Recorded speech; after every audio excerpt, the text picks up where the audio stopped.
I was diagnosed with acute leukemia. After going through countless hardships, my family finally found a suitable matching bone marrow for me. However, my girlfriend Clara secretly gave this precious opportunity to her first love. On the day of my supposed surgery, Clara resolutely left her work, turned off her phone, and stayed by her first love's side without leaving for a moment. As for me, I was alone at home, writhing in pain on the floor with blood flowing all over the place, and my heart gradually turning ashen. When I was told that my life was in countdown, I calmly blocked her. She then said, "He was almost dead. I just went to accompany him. You're different from him." But I was also on the verge of death. "Leo, what on earth are you doing? Why did you freeze my credit card?" The door was slammed open, and the huge noise echoed in the dim room. Clara stormed in, seeing the room was pitch black. She kicked off her high heels and complained, "It's late at night, and you don't even turn on the lights or cook. I don't know what you're up to all day." I looked at this woman I had loved for 5 years with a pale face. 5 years ago, Clara was a down-and-out college graduate. Later, with the help of my family, she started a company and became a strong businesswoman. To enable Clara to work better, I willingly stepped down from the company and only focused on taking good care of her. But this woman, for whom I had given everything, cruelly took away my only chance of survival. At the thought of this, I couldn't help but cough softly. My chest hurt more and more, and the cough became louder, but that woman didn't even offer a word. She just frowned and said, "If you're sick, go get treated." I stared straight at Clara and questioned, "Why did you give away the bone marrow that matched me to someone else without permission?" She was stunned, then said somewhat nonchalantly, You didn't seem to be in a hurry. My friend has been sick for several years, and the match happened to be successful for him. I thought you had just gotten sick and you had more time, so I gave it to him. But I didn't have that much time at all. Acute leukemia progresses extremely fast, and this matching was obtained by my family with great difficulty." Clara pretended to be pitiful and coquettishly said, "Honey, you won't blame me, will you? Your family is so powerful, it's just a match. If we lose it, we can find another one. Don't be angry with me. I promise I'll never do such a thing again. When you're hospitalized, I'll go to the hospital to take care of you every day." As she spoke, Clara sat down beside me and reached out to put her arm around my shoulder.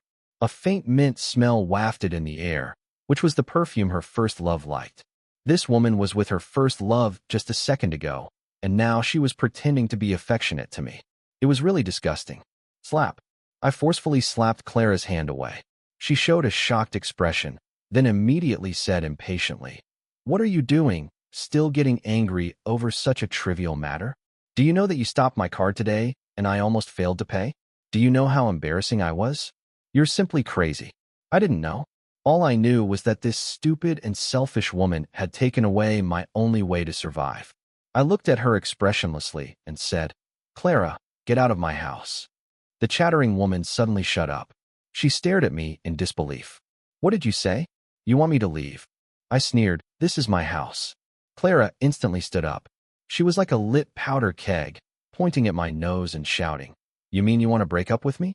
Fine. It's really hard to please a rich second generation. You used to say you love me all the time, but now you kick me out as soon as you're not happy." Clara grabbed her coat from the sofa. "Leo, don't you regret it?" Clara stormed to the door.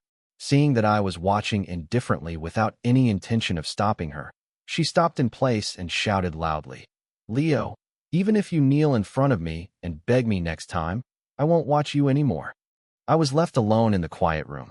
Cough, cough, cough. My throat was extremely itchy, and my whole body ached terribly. I started coughing continuously, almost coughing my lungs out. The next second, I felt something warm slowly flowing from my nose. I raised my hand and wiped it, and my hand was full of blood. After getting sick, I often had sudden nosebleeds, and Clara had seen it several times. At first, she would help me wipe it clean in a slightly flustered manner, but later she would just watch coldly and keep saying, "You're so disgusting, can't you control it? Alex is sicker than you, and he doesn't act like this." In Clara's heart, Alex was so perfect and handsome. Even when he was sick, he was worthy of sympathy and love. I coughed until my vision was blurred and tears couldn't help but well up, but the hatred in my heart grew stronger. If it weren't for her, I would have already had the surgery and entered the recovery period. I sat numbly on the sofa for a long time, then took out my phone and dialed my brother Ethan's number. I was born into a happy family. My parents had some savings, and Ethan had a good listed company. They loved me, and they once truly liked Clara, hoping she would treat me well. But in the end, things didn't go as expected. After I got sick, my parents took care of me wholeheartedly, and Ethan used all his connections to help me find a matching bone marrow. Eventually, he managed to get it from the son of a big shot in the circle. The other party asked for a large amount of compensation and finally agreed to transplant it to me. But unexpectedly, the call from the hospital confirming the surgery was accidentally answered by Clara.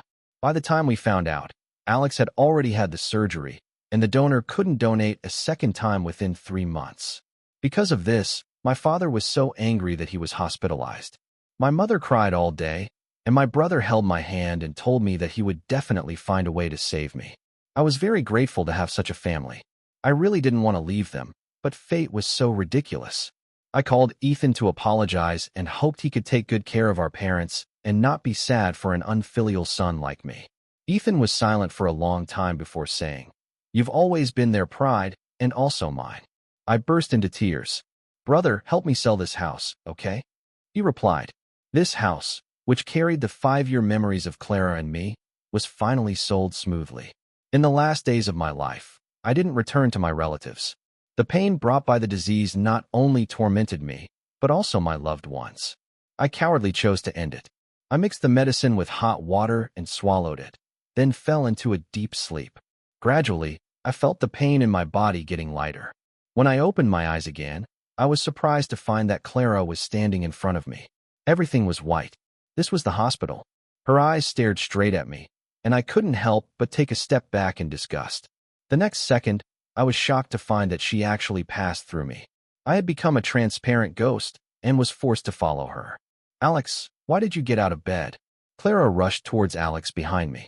"Your face is so pale. Are you not feeling well?" I turned my head and saw Alex wearing a hospital gown. His face was extremely pale, but he had carefully sprayed perfume. Alex said, "I'm fine. It's a bit stuffy in the ward. I want to go out for a walk." Clara attentively supported him and said, "I'll accompany you." Alex nodded and then pretended to ask casually, "Clara, you haven't been back for a week. Won't Leo be angry?" Clara said indifferently, "It's okay. He's very generous. He didn't even call me for so long." Alex was surprised and said, "This means he's angry with you. He must be angry that you've been taking care of me in the hospital. It's all my fault."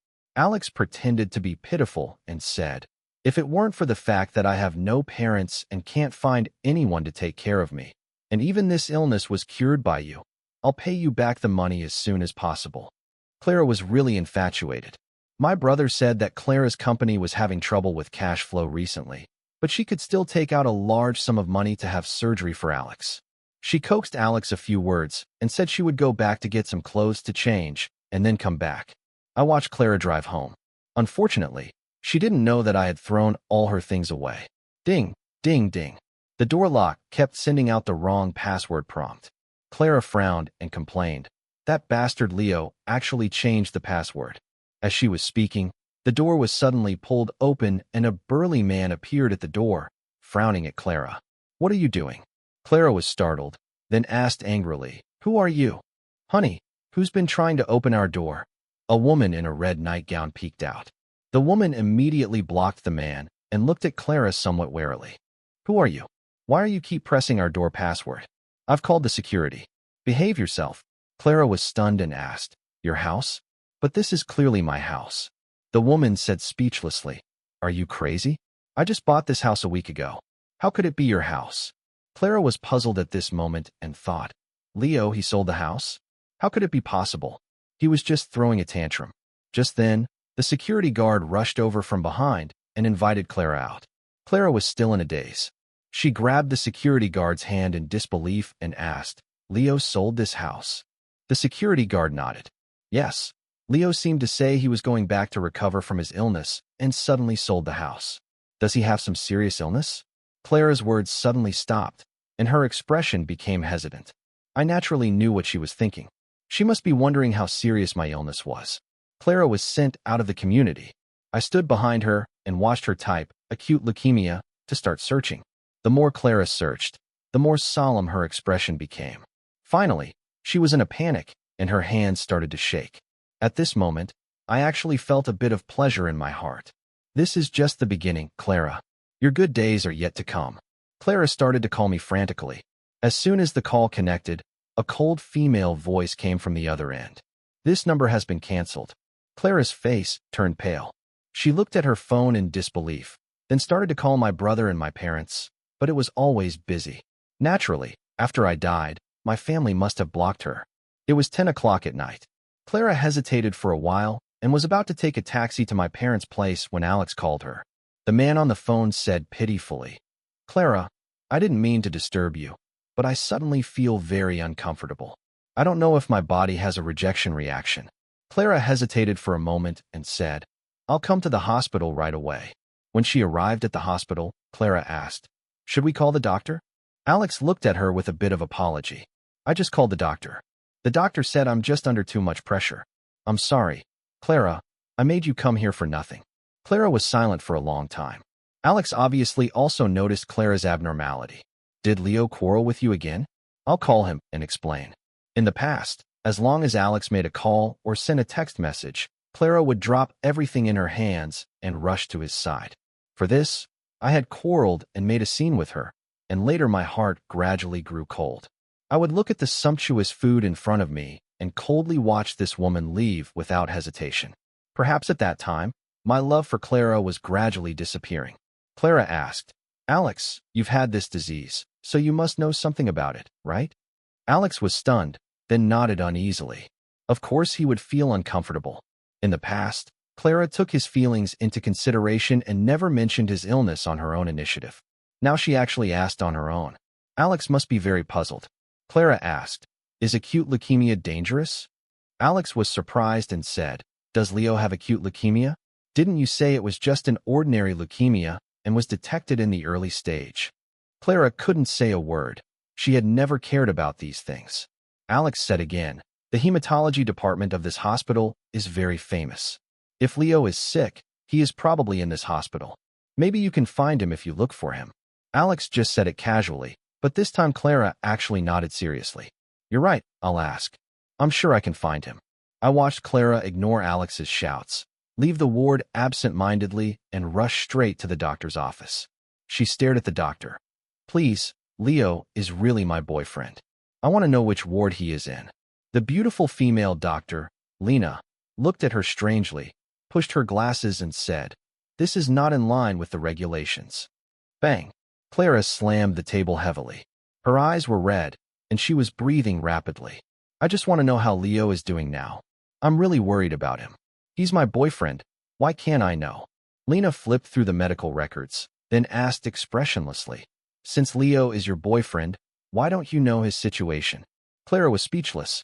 Lena continued, "Leo and the gentleman you're taking care of were hospitalized on the same day, but there is no record of you visiting him in the past 3 months." Facing Lena's reproachful words, Clara had no way to refute. "Then, Leo's physical condition is very poor. Acute leukemia progresses extremely fast, and he could be in life-threatening danger at any time. His family once found a matching bone marrow for him, but in the end, he didn't have that surgery." Clara's face turned ashen. Obviously, she also thought of why I didn't have that surgery, because she had given my only chance of survival to her first love. Clara looked at Lena at a loss and asked, "Is he in danger? Can we wait? His family is very rich. They must be able to do something." "I don't know." After the matching bone marrow was gone, Leo chose to leave the hospital. Lena said, "He is my patient, and I desperately hope he can live well. But you answered that confirmation call, right? Don't you know better than me how Leo is now?" Clara walked out of the office in a daze. Alex came up to her, but she pushed him away. I watched her stagger to the top floor and dial my brother Ethan's phone. This time, the call actually went through. Clara's voice was trembling, almost pleading. "Is Leo okay? He's fine, right?" There was no answer on the other end. The next second, the beep, beep, beep, busy tone came. The other party hung up the phone. Clara's expression froze. Her eyes were red, and she gritted her teeth and said, "Ethan." Clara paced back and forth restlessly. She took out her phone and kept making calls. Most of them didn't answer directly. Some people, when they heard her question, also hung up directly. Finally, Clara flipped through the WeChat chat records with me on her phone. The last conversation was actually a month ago. I asked her if she would come back for dinner, and she didn't reply. After I died, my phone was probably taken away by my family. Leo, you're playing hide and seek, right? You have the guts to never reply to me. There was no response for a long time. Clara's originally beautiful and tidy clothes were now full of wrinkles, and her hair was a mess. She was panting like a trapped animal. Looking at Clara in such a mess, my originally resentful and unwilling heart gradually became calm. This kind of woman wasn't worth my hatred. I was forced to follow Clara and watched her curl up in a corner of the hospital and sleep for a night. The next day, she actually went straight to my brother's company. I want to see Ethan. Clara stood at the front desk and shouted. The receptionist girl looked up at the messy Clara and said, "Ma'am, do you have an appointment?" Clara pointed at herself in disbelief and asked, "Appointment? Are you asking me? Don't you know me? I'm Clara." The receptionist girl replied indifferently, "Miss, strangers need to make an appointment to see Ethan." Clara was stunned. In the past, when she came to my brother's company, she could go up anytime. No matter how busy my brother was, he would invite her up to sit and rest first. How could she be turned away like this? Clara sneered.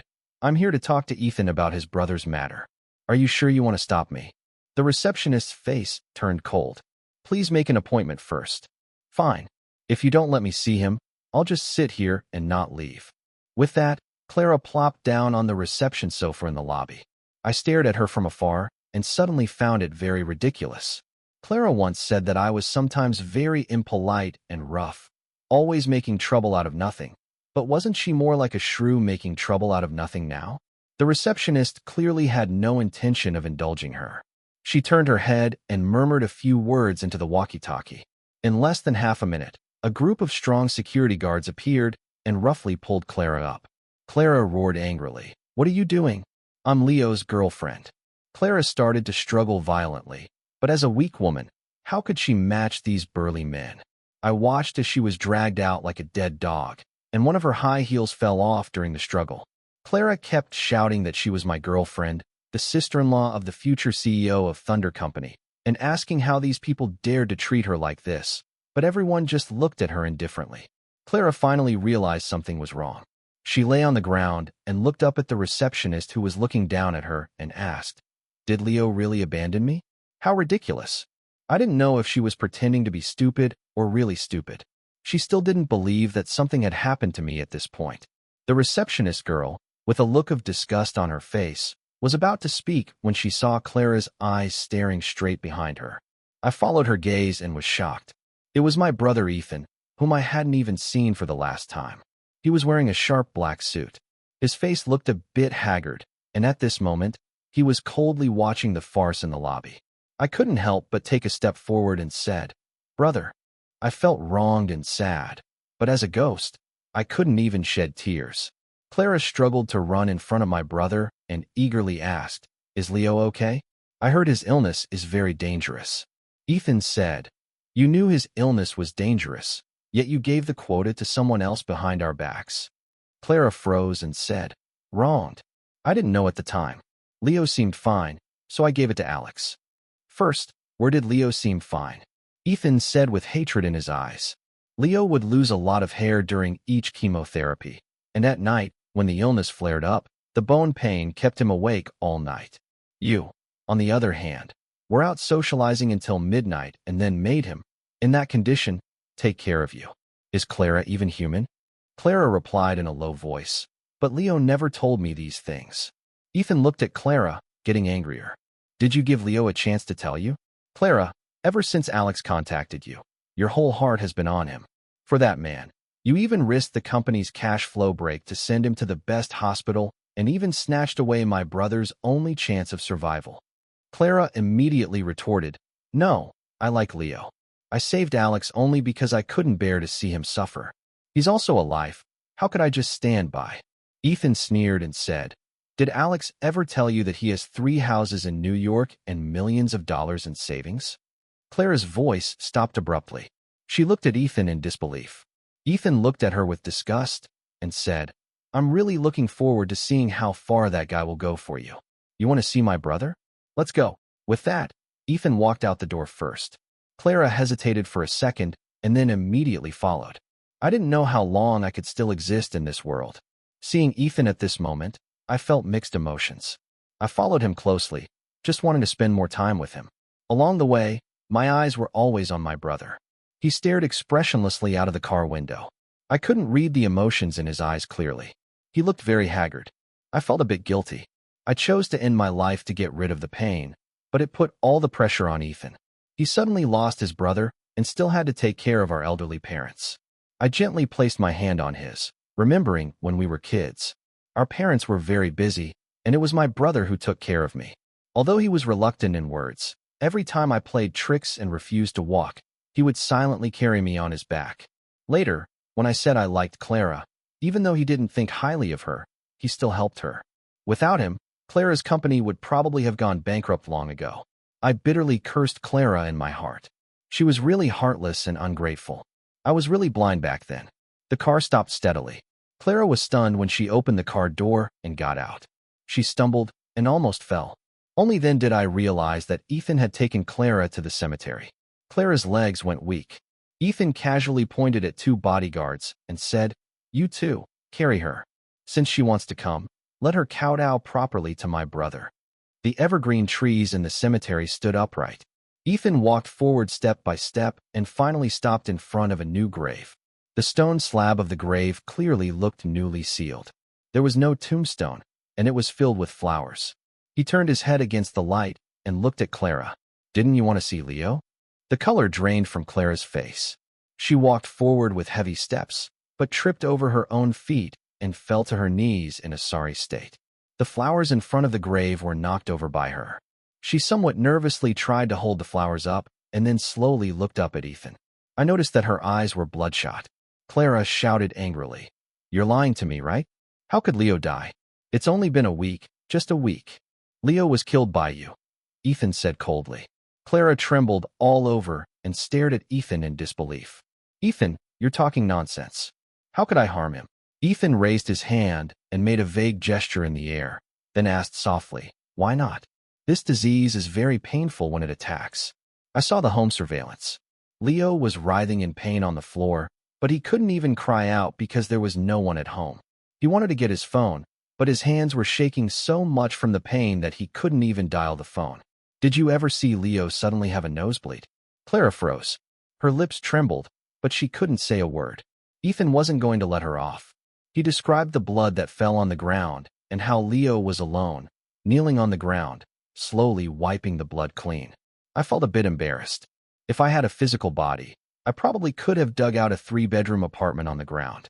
Although my illness was critical because I ended my life early, I didn't really suffer as much as Ethan said. Ethan deliberately exaggerated my suffering, probably just to torture Clara. My eyes fell on Clara. His goal was indeed achieved. Clara sat on the ground in a daze, big tears rolling down. She cried and trembled all over, starting from a soft sob and finally turning into a loud wail, repeating over and over, "I'm sorry. I didn't know. I really didn't know." Her voice became hoarse, and in the end, she started to kowtow to my grave continuously with increasing force. I couldn't help but frown. Her pain gave me a bit of pleasure, but if possible, I didn't want this woman to dirty my path to reincarnation. Obviously, Ethan had the same idea. He waved his hand, and the bodyguards lifted Clara up. Ethan said, "My brother called me before he died." Clara's eyes slowly fell on Ethan. Ethan raised his chin slightly and said word by word. He said he hoped Clara would never bother him again, and he hoped to have no more contact with you. Clara trembled all over. Her eyes stared blankly at the cemetery. After a while, she slowly got up and said, "Yes, it would have been better if he had never met me." With that, she turned around and slowly left the cemetery. I looked at her back in confusion. Clara's state seemed very strange, as if she had lost her soul. I reluctantly looked back at my brother who was still standing by the cemetery and then regretfully followed Clara. She actually went back to the hospital where Alex was. I felt a bit annoyed. I didn't know when I could get rid of this stupid woman. I thought that this time when Clara returned to the hospital, she would be affectionate with Alex again, But unexpectedly, she entered the room with a cold face. When Alex first saw Clara in a mess, he was startled. Then he gradually calmed down and said softly, "Oh, Clara, what happened to you? How did you get like this? Did you quarrel with Leo?" Even after I died, I still had to be dragged out and taunted by Alex. What a despicable man and a shameless woman. In the past, if Alex coaxed Clara like this, he could definitely make her smile happily. But this time Clara grabbed his hand and stared at him intently. Clara pleaded, "Alex, I have something to ask you." Alex was taken aback and immediately said, "What do you mean by asking? You've helped me so much. If you encounter any difficulties, I'll definitely help you." Clara continued, "There's a problem with my company. Can you lend me some money?" Alex asked, "How much do you need?" Clara said, "5 million. 5 million. Alex exclaimed, "Where would I get that much money?" Then he realized he had overreacted and quickly added, "Sorry, Clara, I almost spent all my savings on my illness. I only have 5,000 yuan left. I'll give it all to you." He held Clara's hands with both of his. "When I get better and earn money, I'll give you more." Clara stared at him and said, "Really? With those properties and savings you have in New York, you can't even scrape together 5 million? Alex looked at Clara in surprise. Then his eyes rolled, and he said, "Clara, did someone tell you something? I don't have any properties in New York. They all belong to my friends. They're just in my name. I can't touch my friends' things." As soon as Alex said this, not only did Clara not believe it, but even I thought it was ridiculous. Who would be crazy enough to put their house in his name? This scoundrel. Look, this is the man you gave your all to. Watching her being played around, I couldn't help but laugh. Clara smiled bitterly and said, "Do you know when I first started my business, Leo gave me 5 million as startup capital. His family was very strict with him, and this money was all he saved secretly. At that time, no one was optimistic about my company in the emerging industry. Only Leo gave me the money without hesitation, not afraid that I would lose it all. I was so stupid back then. I even had a feud with him, thinking that he was suppressing me with money. I told him that having a few bucks wasn't a big deal and that I would be much richer than him in the future. But now, I realize that some things can't be bought with money. I risked the company's cash flow break to pay for your treatment. But what about you?" After hearing her words, Alex's expression also became a bit awkward. He stiffened his neck and said, "Did I ask you to give me the money? Are you crazy? You really think you've done a lot and are self-indulging in your so-called sacrifice. Everything was your own choice, including the bone marrow donor. You gave it to me voluntarily. Did Leo quarrel with you because of this? And now you're taking it out on me? I'm telling you, Clara, there are plenty of people willing to do things for me. If you don't want to stay, get out." When Alex mentioned the snatched bone marrow donor, Clara's face turned deathly pale. She stared at Alex with dark eyes, and there was a hint of madness on her face. Clara murmured, "Yes, it was you who snatched his chance to live. If it weren't for you, he might have already had the surgery and entered the recovery period. At that time, I would definitely have accompanied him and taken care of him every day. If it weren't for you. Clara's voice suddenly rose. The next second, she rushed over, grabbed Alex's neck tightly, and pushed him onto the bed. Alex struggled violently. Since he had just recovered from a serious illness, he couldn't resist Clara. His fingernails scratched Clara, but Clara didn't loosen her grip at all. The hospital bed shook violently, and the bottles and jars on the nearby table were knocked to the ground. The sound of broken glass quickly attracted the nurse. The nurse let out a scream and rushed in to try to pull Clara away. Then, security guards and doctors also came in to help separate them. Cough, cough, cough. "Clara, you crazy woman. She's crazy. She wants to kill me. Catch her quickly," Alex shouted loudly. Clara struggled wildly and roared, "Let me go. It's all his fault. He killed my boyfriend." "Bullshit. It was you who killed him, Clara. It was you who killed the person who loved you the most." Clara's expression suddenly turned ashen. She froze in place and let the security guards press her to the ground. I stood at the door watching all this coldly. I thought to myself, yes, it was this selfish and stupid woman who harmed me. These two despicable people actually turned on each other so quickly. I found it extremely ridiculous. Just then, with a thud, Clara was pushed by Alex. Her head hit the ground heavily, and she passed out. The next second, a flash of white light, and I also lost consciousness. Before losing consciousness, I couldn't help but feel a bit regretful. This time, it seemed like I was really going to be freed, but I hadn't even had a chance to see all my relatives. When I woke up again, I saw the same white ceiling.